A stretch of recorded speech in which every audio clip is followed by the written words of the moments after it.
Good evening, folks. It's Diamond with the Oppenheimer Ranch Project, Magnetic Reversal News, Sacred Geography, and Shinrin Yoku, bringing you a grand solar minimum update Tuesday, March 28th, around 9 p.m. Mountain Time 2023. 3 earthquakes occur within minutes, jolting California's Bay Area.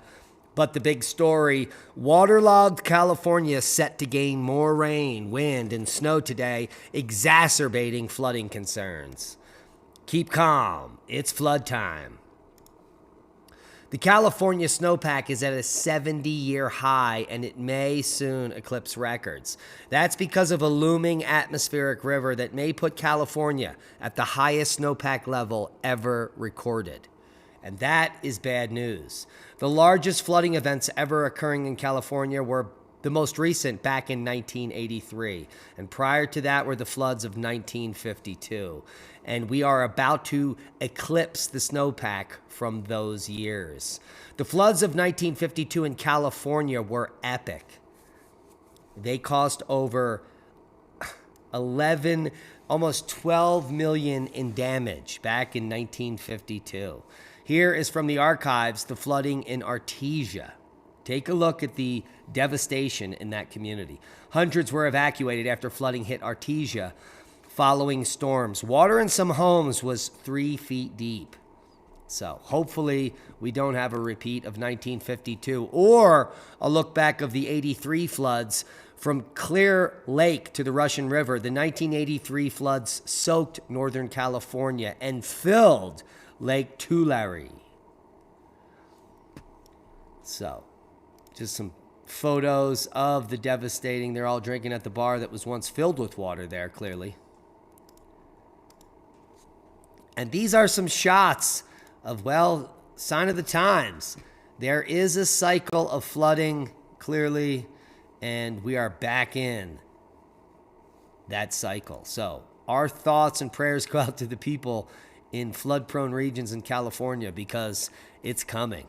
Northern California storm coverage, rain, winds, and heavy snow return. Parts of I-80 close. More snowpack to push into those record territories. Now the snowpack reaches 158% of normal to quench Las Vegas and all Colorado River water users. This is good news. Snowfall has delivered a bright outlook for the Colorado River, the first time in many years, stocking the mountains with water that should be comfortably carry 40 million people for another year. Good news, as Colorado's snowpack is breaking records. Satellite imagery shows the impact of recent snowfall compared to just 1 year ago. Holy macaroni.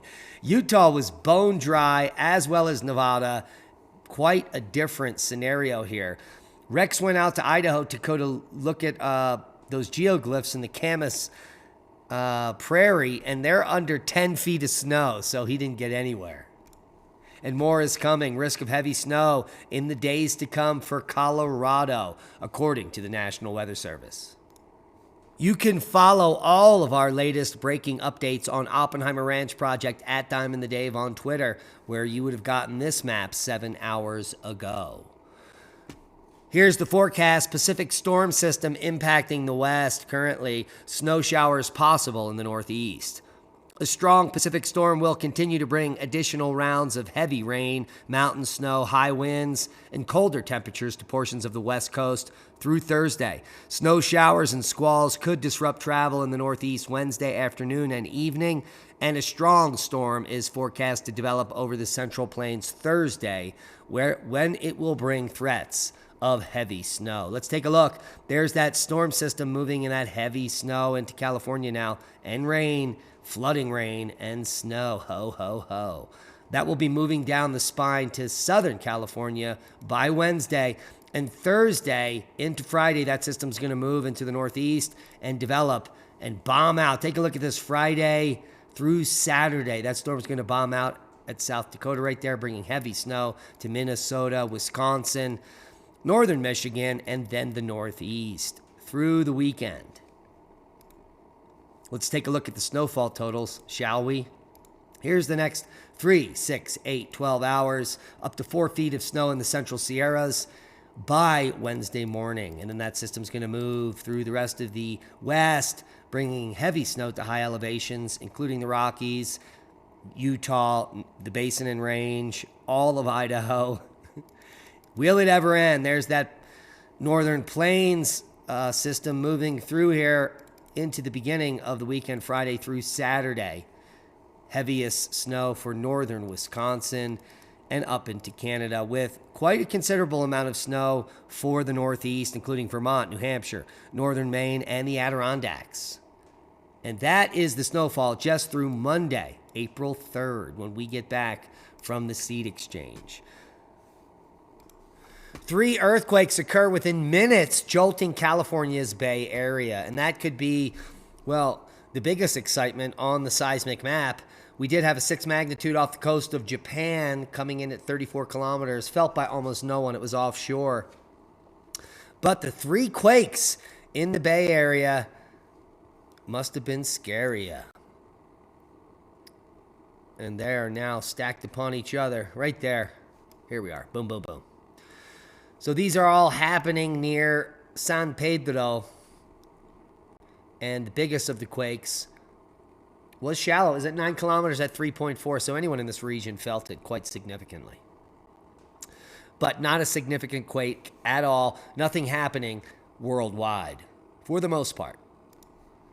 Worldwide volcano news update. We've got Popo, Sabancaya, Ibico. Nothing spectacular. Ibico to 8,000 feet. Popo to 24,000.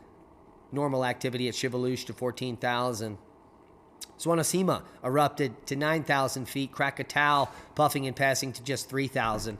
Cotopaxi to 26,000. That's a significant uptick, so keep an eye there. And Merapi in Java, Indonesia, a number of growing avalanches increases. And quite a beautiful sight there at Merapi. Space weather news, all is quiet on the Solar Max sun that is peppered with sunspots. Well, that just don't seem to be able to flare at all. Albeit these spots are small. Take a look at the region here, how blank it is coming into view. And the sun is all quiet, as well as geomagnetic activity. We could go up to KP4, maybe KP5, because of the coronal hole that will be coupling with us in just about 24 hours, but not a significant coronal hole at all compared to the last one. Indeed. All is quiet as far as ACE, Discover Real-Time Solar Wind. And here's Discover Solar Wind. Again, we are now dropping down below 400 kilometers per second, and all is quiet in the telemetry. Now, the 2023 Lyrid Meteor Shower. This is all you need to know. Ho, ho, ho. When to watch. Late in the evening of April 21st, 4:21, until dawn, April 22, or late evening, April 22nd, until dawn, April 23, will be the best. The predicted peak is 106 UTC on April 23rd, and the peak of the Lyrids is narrow. No weeks-long stretches of meteor watching, as with some showers. In 2023, new moon falls on April 19th, so that's good news for the 2023 Lyrid Meteor Shower.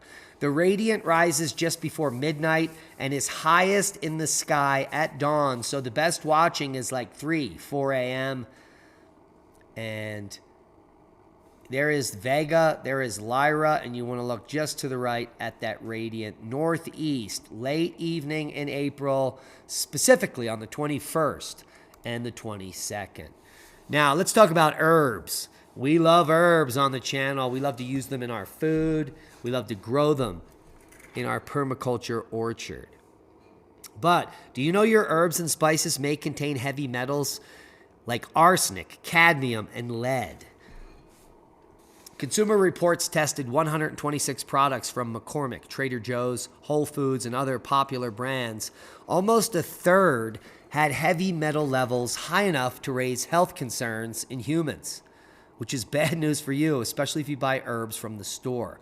Now, we're going to leave you links below of everything we talked about, specifically the Consumer Reports herb and spice test results, which show that if you're using dried basil, stop!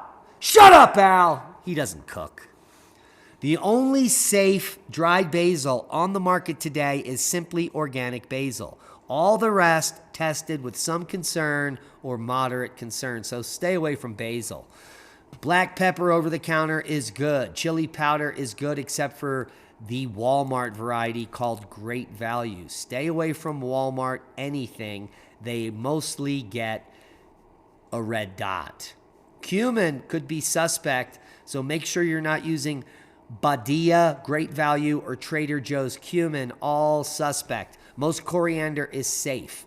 Most curry powder is safe. Most garlic powder is safe. Ginger, not so safe. If you're using dried ginger, think again. Even the 365 Whole Foods organic ginger is a no-go.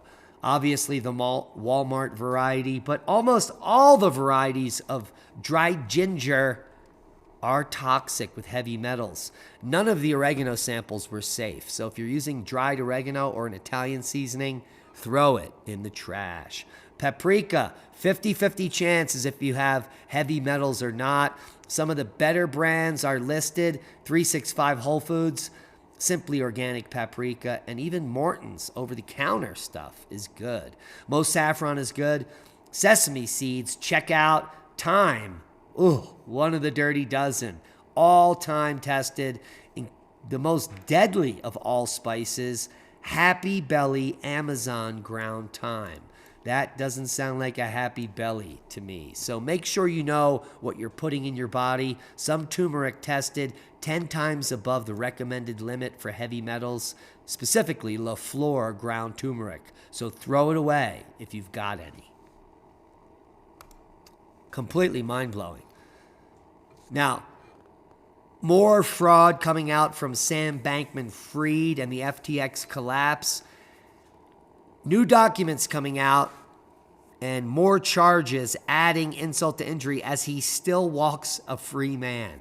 Sam Bankman-Fried paid over $40 million to bribe at least one official in China, according to the DOJ.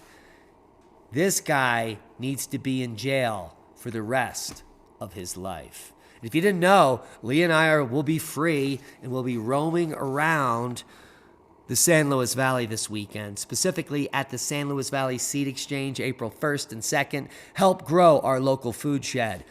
You can come and get free seeds, all that you want. All you have to do is show up to the free event on April 1st at Joyful Journeys Hot Springs in Moffett, Colorado. Absolutely awesome. Going to be happening Saturday, April 1st, starting at 10 a.m. and ending at 2 p.m. on Sunday. Leah and I will be there the whole time, and it's going to be fine with local vendors, a speaker series, a seed swap. It's all free. Did I say it was free?